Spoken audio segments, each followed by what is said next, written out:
I am thrilled to be here. And the reason is this.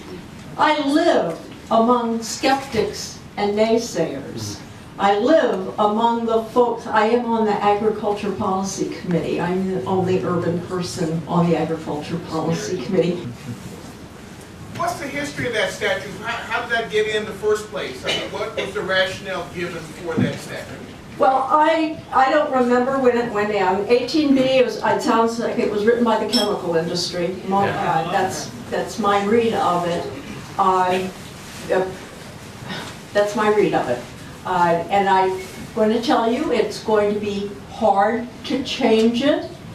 However, one of the things I have been thinking about and hearing from some of my colleagues is sometimes you have to build up the momentum to get something done. Have you all thought about asking for a law that requires nurseries to say if they're neonics in a plant? Yes. Yeah, that's a good idea. Somebody could author that as a bill. I think that has a lot of chance, and it would be an easier discussion to just start this off and build momentum. You know, we're in a very short session this year. We will probably, this would go through a Agriculture Policy Committee. The chair's going to sit on it. So how do you build this momentum? So anyway, I'm with you whatever you choose to do. You had a question back Well, there. I can answer the gentleman's question.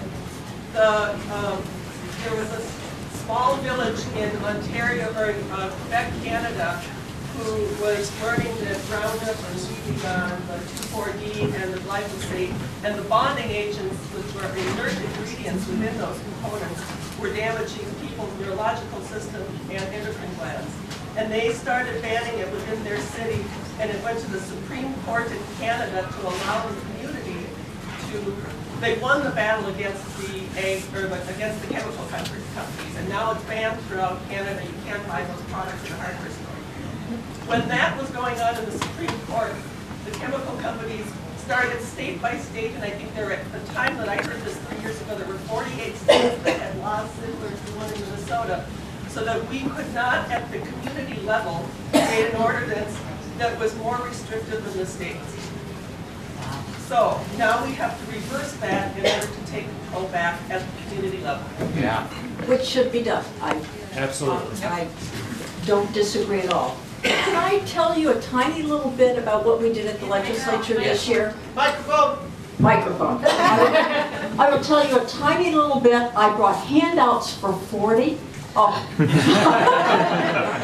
But I can also tell you, I chair the Environment, Natural Resources, and Agriculture Finance Committee. We have a website. We had a hearing on pollinators, and all of the information is on that website. It's very easy to get to, and that is, you look at Minnesota House of Representatives committee information, you look at my committee, and we have all sorts of stuff posted. All of the slides, marvelous slides from her presentation at the legislature. Also would have all the laws we passed last year. And we did 4 different things. I'm just going to tell you real quickly about. Has anybody talked about the 3 things we did? No. No. Okay. Here's what really happened. It was, and I think it probably came from ALEC. You probably know about ALEC. There was a bill introduced that talked about having food on state lands for bees, for honeybees. And the way it came up through the system, I had this deep feeling that it was written by Syngenta and Bayer. And you know, they are the ones that do the nitpicks. So, because it was just honeybees using state land for food, because if we didn't have state land for food for honeybees, then it's our fault that the bees are dying, right? Right. So, we changed it immediately. We said, it's not about honeybees alone, it's about all pollinators. So we started using the word pollinators because of the wild pollinators. There's so many of them. So that's how we started off. And what we did is, in the end, it came out that the big two things that we did was we told DNR that when it did any plantings using any state money, and that's a lot of money because remember we have the legacy bill, so you're spending $100 million a year on habitat. Any habitat restoration has to have food for pollinators from the beginning of the season, early in the spring, to late in the season, late in the fall. So there's food throughout the continuum. DNR is working on that right now. It's about ready to be published. We will hold a hearing on the implementation. I think they're kind of pulling back a little bit. I had that sense. I went to the DNR roundtable. So I think we need to have a hearing on that. The second thing was written by Rick Hansen.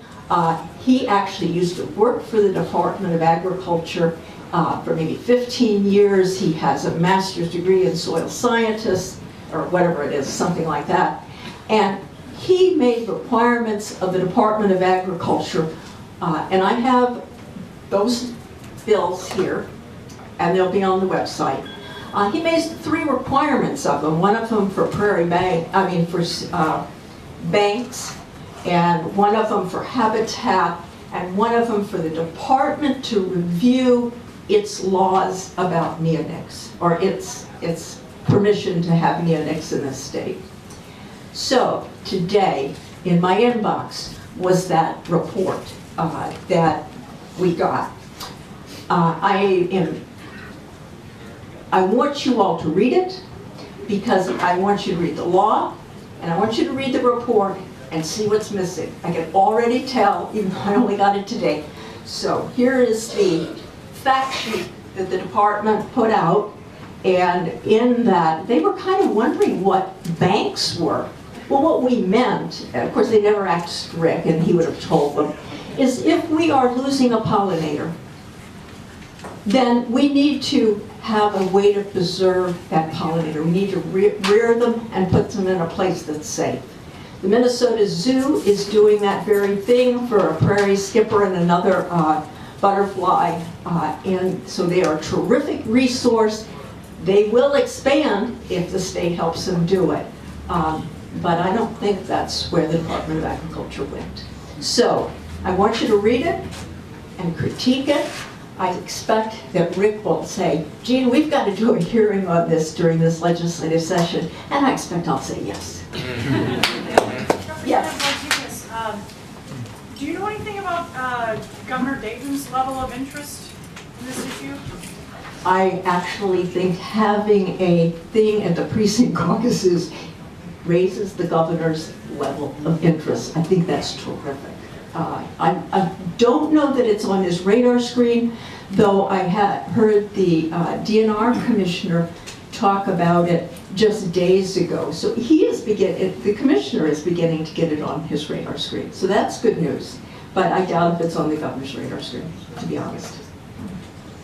Other questions I can answer for folks about what's going on at the legislature? Number 3. Number 3. You did 1 and 2. What was 3? Oh, the bill? We took some money from the pesticide account for the DNR to spend on taking care of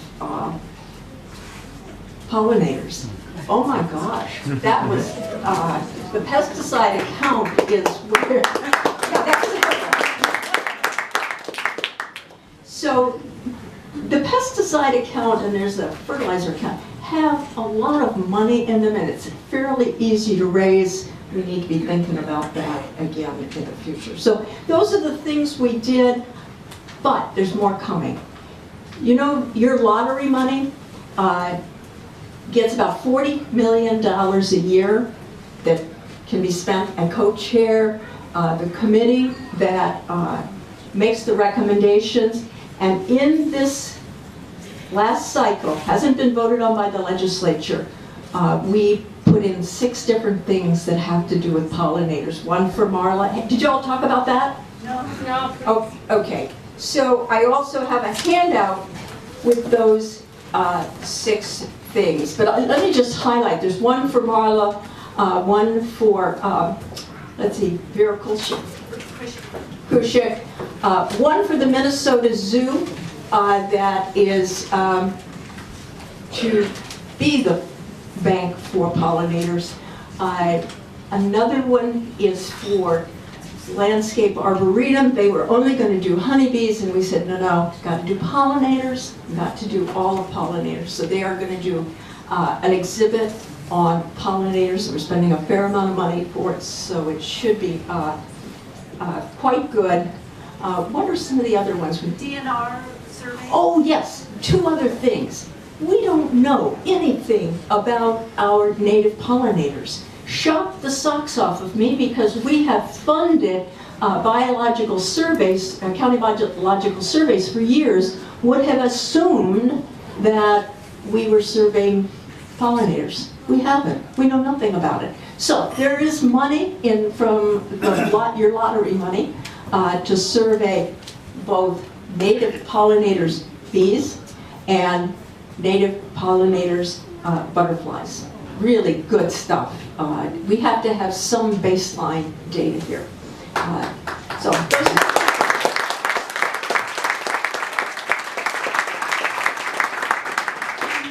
let me just tell you one thing to just keep in your ears open for. We had money for Vera 3 years ago, and the Republicans stole it. And that's right, not good, and spent it on something else. And it was, I think, not so much to get the money is to not get it done. And so the author of this bill, the lottery bill, will be John Purcell from Bemidji. He's a scientist. He's all on board. We don't have to worry. I will be a co-author of it. I'm not worried about the bill passing, but you know, I've seen what's happened in the past, so I have to be somewhat wary. So those are my things to say to you. You are so great. This is so wonderful because this is what it's going to take to change our culture, and it has to be changed. All right. Yeah.